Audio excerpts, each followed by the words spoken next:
saya harus memberikan teguran yang cukup keras karena sahabat itu sahabat baik ya. Ya mudah-mudahan pasti ditonton ini. Jadi saran saya sebagai seorang advokat ya harus bersikap dan berperilaku ya yang mampu menunjukkan ya kepada klien, memberikan saran yang baik, memberikan putusan-putusan yang baik dan benar. Agar apa? Agar kedua belah pihak bisa mendapatkan solusi yang baik. Ya, bahwa yang disomasi itu Tenovi ya, betul ya? Betul. Salah, harusnya di somasi itu adalah yayasan. Karena subjek hukum itu menurut hukum itu ada dua, manusia dan badan hukum. Yayasan itu badan hukum. Yang menguasai uang tersebut bukan Novi loh. Kami meyakini dengan bukti yang telah kami ajukan bahwa sesungguhnya sudah jadi pengacara-pengacara hebat. Jangan lagi kalian ribut atau ngelawan nindir-nindir karena ingin masuk TV. Kalau kalian mau masuk TV, sini gabung, kita bela orang buta beneran sekalian. Pak Agus selalu berterima kasih sama orang. Mbak Novi memang orang baik. Kenapa Mbak Novi hancurkan kebaikan Mbak Novi itu dengan berstatement seperti itu ke keluarga Agus semua? Coba Mbak Novi bayangin nih, Mbak Novi jadi Agus sakit, Mbak Novi jadi Agus sakit nih, Agus jadi Mbak Novi deh gitu.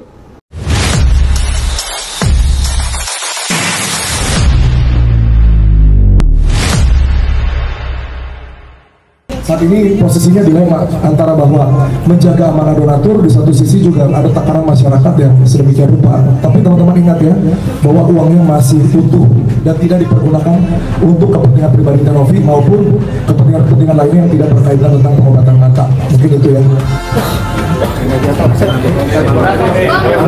Sahabat itu sahabat saya semua. Ya, kemarin saya juga sempat naik di Komal, sempat juga tidur bersama. Tetapi ya sebagai sahabat yang baik nih, saya harus memberikan teguran yang cukup keras karena sahabat itu sahabat baik ya. Ya mudah-mudahan pasti ditonton ini. Jadi saran saya sebagai seorang advokat ya harus bersikap dan berperilaku ya yang mampu menunjukkan ya kepada klien, memberikan saran yang baik, memberikan putusan-putusan yang baik dan benar. Agar apa? Agar kedua belah pihak bisa mendapatkan solusi yang baik. Ya. Yang pertama nih, kemarin saya lihat tuh ada Bang John LB menawarkan uang kalau mau dicabut.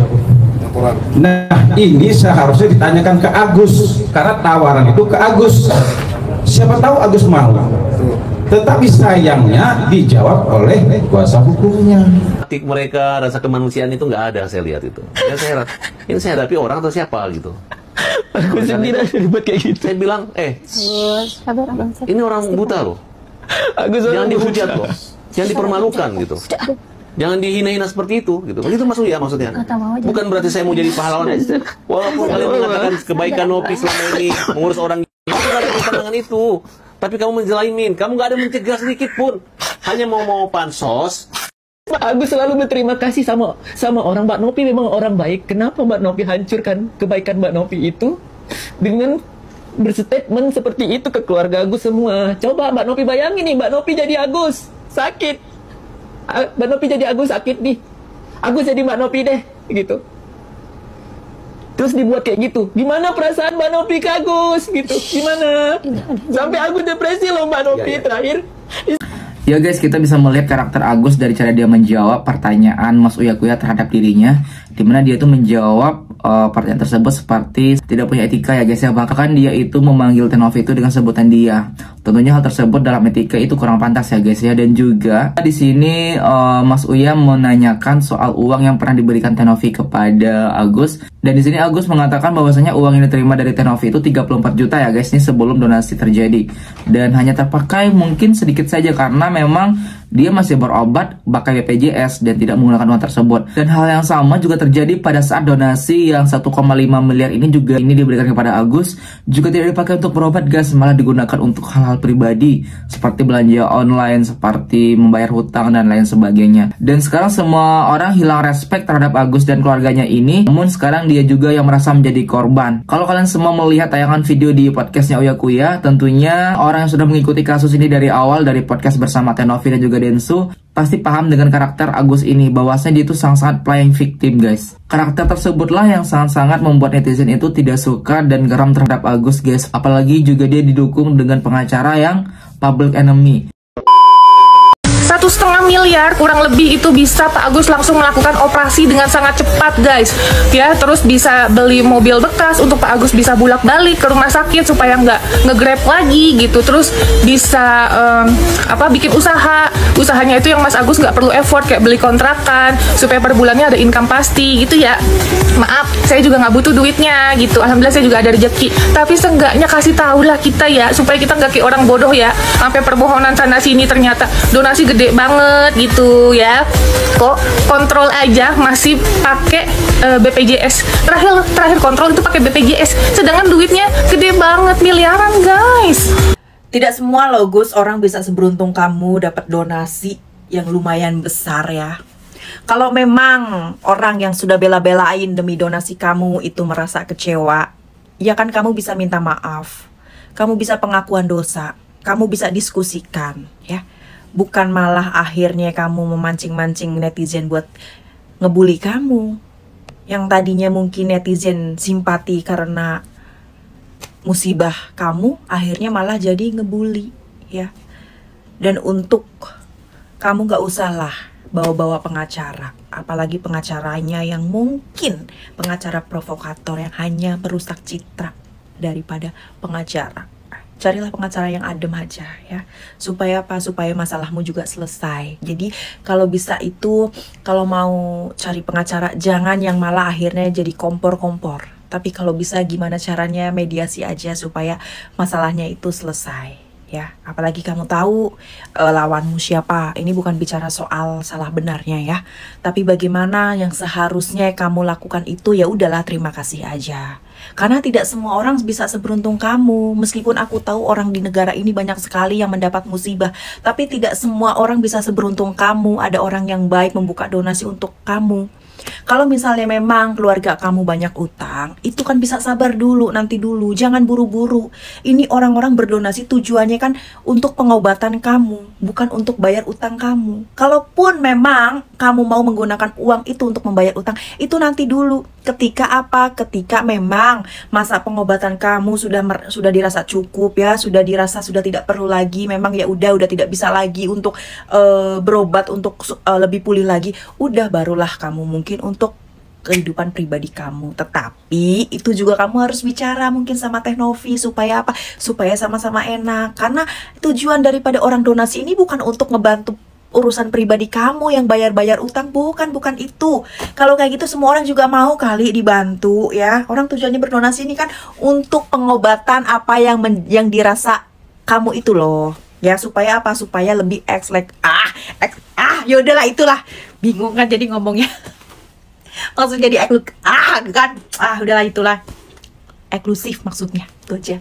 Ya, maksudnya supaya VIP gitu loh. Supaya jalurnya jalur tol gitu loh. Kalau pakai BPJS kan lama, nanti yang ada itu sakit kamu nggak sembuh-sembuh gitu. Kalau pakai cash itu kan ditanganinya kan bisa lebih cepat gitu loh ya. Maksudnya tuh kayak gitu. Jadi dalam segala hal sesuatu sih ya paling utama itu adalah etika. Ya, orang itu akan senang membantu kita kalau kita memang punya etika. Ya, kita mengedepankan etika kita, apalagi terhadap orang yang sudah membantu kita.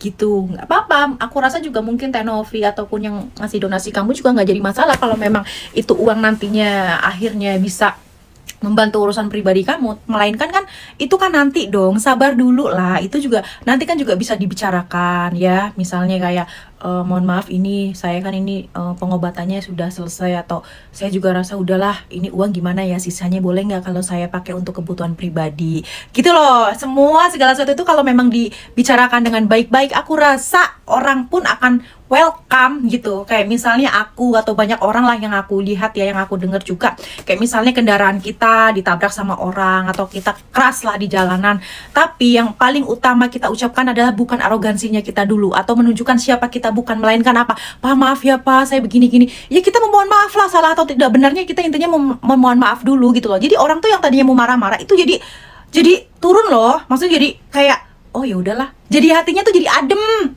Itu yang paling penting dulu. Makanya kita kalau di jalan itu kalau bisa ya gitu loh. Kita nggak salah aja ya udah. Apalagi kita salah harus banyak-banyak mohon maaf, harus banyak-banyak kita itu mengedepankan etika supaya apa? Supaya yang orang yang ibaratnya yang kita salahi itu bisa memaafkan kita gitu loh. Atau yang tadinya mungkin minta ganti rugi banyak jadinya sedikit. Karena apa? Karena kita sudah minta maaf di awal. Jangan sampai malah kita menunjukkan arogansi, terus kita menunjukkan, hai kamu gak tahu siapa aku, kamu gini ya. Itu yang ada itu jadi runyam gitu ya. Karena manusia itu sifatnya tuh semua punya hati. Dan orang kalau sudah bicara hati ini, orang semua tuh adem, ayem. Tapi terkadang orang ini hanya menggunakan ini, yang dimana kadang-kadang kita tidak bisa mengontrol ini. Sehingga apa, keluarlah dari sini. Akhirnya apa, ya udah runyam. Tapi kalau kita menggunakan ini, insya Allah damai sejahtera begitu ya Gus Agus ya. Jadi untuk kamu Gus yang udahlah minta maaf aja, atau bagaimana diskusinya yang baik, dibicarakan baik-baik, jangan malah kayak nantangin. Aku rasa ini malah kamu menurut aku jadi kayak orang yang tidak tahu diri dan tidak tahu bersyukur. Kalau bicara harga diri ya semua juga orang punya harga diri ya, tapi ini bukan bicara soal harga diri, tapi melainkan ya mungkin ini cobaan dari Allah yang harusnya kamu bisa introspeksi diri ya. Jadi jangan malah mau menunjukkan, oh aku punya harga diri ya, semua orang juga tahu itu gitu, tapi maksudnya bukan ini yang bukan pada saat ini, timenya tidak tepat. Kalau kamu mau membela diri untuk harga diri itu timenya tidak tepat. Iya guys, jadi yang dipentingkan di sini adalah etika ya guys ya. Sebenarnya kalau memang Agus ini punya etika yang baik dan karakter yang baik, tentunya Teh Novi juga tidak akan menarik lagi uang donasi yang telah diberikan tersebut. Karena ini disalahgunakan, makanya Teh Novi ini mengontrol uang tersebut dengan mengembalikannya ke yayasan, dan nanti Agus bakal bisa berobat kembali kok dengan uang tersebut. Namun dikontrol dan memang lebih jelas tujuannya itunya untuk pengobatan mata Agus agar lebih maksimal dan optimal pengobatannya, dan tidak ada penyalahgunaan uang donasi tersebut lagi seperti itu. Dan juga ya guys ya, sebelum penarikan donasi, sebenarnya kalau memang Agus ini tadinya awalnya menggunakan uang tersebut fokus untuk berobat dulu, Teh Novi juga tidak akan mempermasalahkan kok. Misalkan nih Agus menggunakan uang tersebut untuk berobat dan masih ada sisa, lalu menggunakannya uang tersebut untuk membeli mobil bekas untuk usaha atau mungkin membeli kontrakan agar ada income setiap bulannya, Teh Novi tidak mempermasalahkan uang tersebut seperti itu. Namun yang terjadi adalah baru megang uang aja, uang tersebut langsung digunakan untuk keperluan inilah ABCD dan sebagainya. Tentunya Novi sebagai orang yang menjembatani terjadinya donasi tersebut, mewakili seluruh isi hati masyarakat, apalagi para donatur, tidak terima atas tindakan Agus tersebut. Jadi etikanya kurang baik di sini ya. Iya guys, di sini juga selain Agus, mungkin keluarga atau pengacaranya juga ikut andil. Kalau kita logikakan, Agus ini kan dia tidak bisa melihat lagi nih guys, dan juga dia tidak bisa megang uang sebanyak itu. Tentunya yang memegang uang tersebut adalah dari keluarga Agus ini. Apakah juga keluarga Agus ini ikut terlibat dan memprovokasi atau mempengaruhi Agus ini sehingga uang tersebut tidak dipakai untuk semestinya? Padahal sebenarnya kalau Agus ini nurut-nurut aja, tidak akan terjadi kisah seperti ini. Malah Agus ini warawiri podcast, menghadiri undangan-undangan dan tampil di sosial media selalu menjelek-jelekan nama Teh Novi.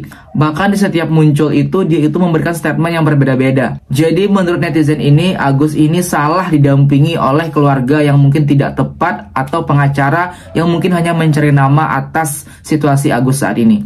Guys, itulah beberapa informasi mengenai berita Agus dan Teh Novi yang saat ini juga belum tuntas. Apakah berlanjut atau bakalan damai? Lantas bagaimana tanggapan kalian melihat hal tersebut? Silahkan berikan komentarnya di bawah ini sebanyak-banyaknya. Kami dari YouTube Biasa TV mengucapkan terima kasih dan sampai jumpa.